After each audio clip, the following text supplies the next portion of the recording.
الحمد لله وحده والصلاة والسلام على من لا نبي بعده. بسم الله الرحمن الرحيم. أهلا بكم متابعيني ومشاهديني. إن شاء الله بإذن الله النهاردة هنعمل حاجة جديدة مختلفة، أتمنى تعجبكم إن شاء الله. حاجة مميزة، حاجة مميزة بمعنى الكلمة. تمام. إن شاء الله كده أكون بقدم لكم حاجات مفيدة إن شاء الله وتعجبكم. هنعمل مع بعضنا الشكل الجميل ده، الحاجة الجميلة دي اللي هي حاجة كده تفتح النفس. تمام. طبعا اللي يشوف هيقول دي مكرونة سخن، يعني حاجة سخنة تتاكل سخن، ولكن دي في الحقيقة هي سلطة مكرونة بس بطريقة ايه مختلفة شوية. طبعا احنا جبنا المكرونة اللي هي المرمرية الصغيرة، هنسلقها نحطها في مية بتغلي ونسلقها لمدة من 5 دقايق ل6 دقايق ونشوفها تطلع ما تتهريش مننا. وبعد كده بنطلعها بنبرد عليها بمية ساقعة. تمام، نبرد عليها بمية ساقعة. لو احنا نعملها ايتم سخن، تمام، تتاكل سخنة، يستحسن ما نبردش عليها. تمام، بنطلعها من السلق وبعد كده تنزل في الصوص بتاعها افضل يعني. لو هتتعمل سلطة بنعملها ايه وبنبرد عليها. طيب ده الخضار اللي هنستعمله معانا لسلطة المكرونة، هي طماطم، بصل ابيض، ولو في احمر مفيش مشكله، قرنين فلفل حامي اخضر، خيار، بقدونس، فلفل اخضر. تمام، نقطعهم برنواز بالشكل ده. خيار برنواز، الفلفل الاخضر اهو، البصل برنواز، الطماطم، الفلفل الاخضر، والبقدونس. تمام.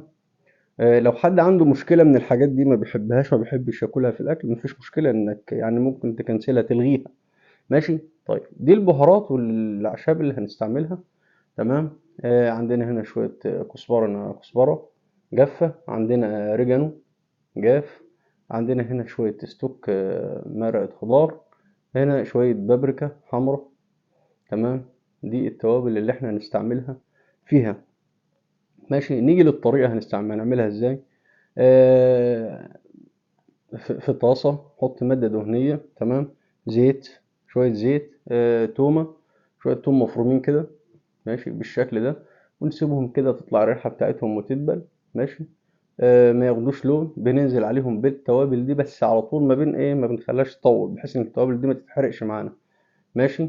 الكزبرة مع البابريكا تقلبوا معانا بقى بالشكل ده، والطاسة ما تكونش سخنة مننا، ما تكونش سخنة عشان الحاجة ما تتحرقش.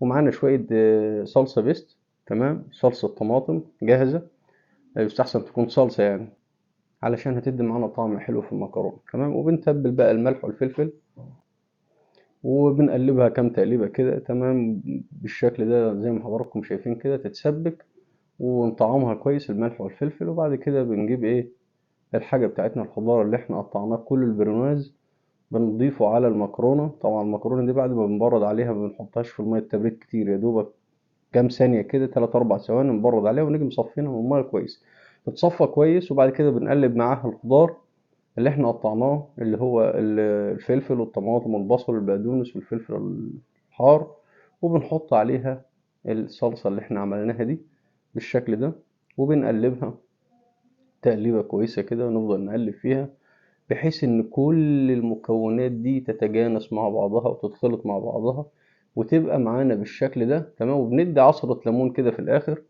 تمام، عصرة ليمون، وهندي معلقة صلصة كده، معلقة مستردة. تمام، تدي معانا تيست، تدي معانا طعم جميل. تمام. ودي سلطة مكرونة حاجة جديدة، طعم مختلف، طعم حكاية، طعم حاجة كده من الآخر. ماشي. يعني أتمنى أكون قدمت لكم حاجات مفيدة، أتمنى تكونوا بتستفادوا.